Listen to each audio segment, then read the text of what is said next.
Can't quite a bitch on it. Này là ngày trôi qua mà cuộc sống vội vã, chỉ có tôi bước đi một mình về nhà lại ngồi một mình suy tư vì sao đẹp trai như thế chẳng ai đâu quan tâm. Vẫn biết bên cạnh tôi có bao nhiêu bà mà sao cảm giác vẫn thấy trái tim trong mình rất nhiều. Vẫn bước ra và đi tìm đâu một lối thoát cho tình yêu nhưng qua dần xa với ta giờ đang gục ngã. Ở cuộc sống của một thanh niên nghiêm túc rất khó để kiếm ra người thật sự làm mình hạnh phúc. Để cố gắng phấn đấu trở thành một bad boy, nhưng mà xã hội bây giờ thì cho em xin khỏi. What I'm a good boy. What I'm a good boy. What I'm a good boy. I'm a good boy. Là thanh niên nghiêm túc. What's up? Vẫn tỏa sáng như là thanh niên nghiêm túc, nhưng tại sao tôi vẫn sống trong nỗi cô đơn? Vẫn cố gắng không chạy theo xu thế, nhưng tại sao tôi vẫn ế? Vẫn tỏa sáng như là thanh niên nghiêm túc, nhưng tại sao tôi vẫn sống trong nỗi cô đơn? Vẫn cố gắng không chạy theo xu thế, nhưng tại sao tôi vẫn ế? I'm a good boy, I'm a good boy, I'm a good boy, I'm a good boy, I'm a good boy, I'm a good boy.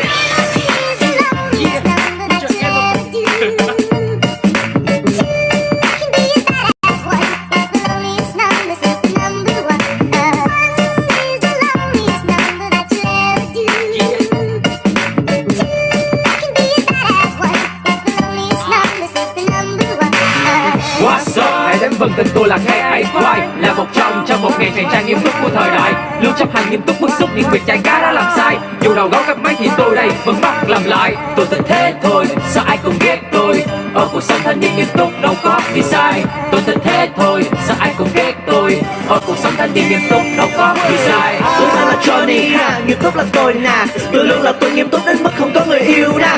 Đừng gây rắc rối nha, cũng đừng soi mối nha. Người yêu thì đây không có riêng gõ thì có một em nha. Yeah, chúng tôi là thanh niên nghiêm túc.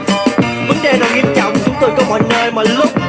My number 4 00911. Vẫn tỏa sáng như là thanh niên nghiêm túc, nhưng tại sao tôi vẫn sống trong nỗi cô đơn? Vẫn cố gắng không chạy theo xu thế, nhưng tại sao tôi vẫn ế? Vẫn tỏa sáng như là thanh niên nghiêm túc, nhưng tại sao tôi vẫn sống trong nỗi cô đơn? Vẫn cố gắng không chạy theo xu thế, nhưng tại sao tôi vẫn ế? I'm a good boy, I'm a good boy, I'm a good boy, I'm a good boy, I'm a good boy, I'm a good boy.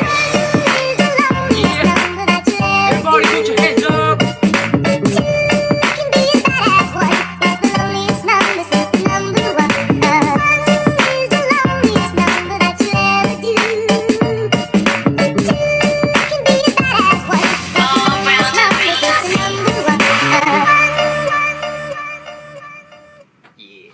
Hòa Bình.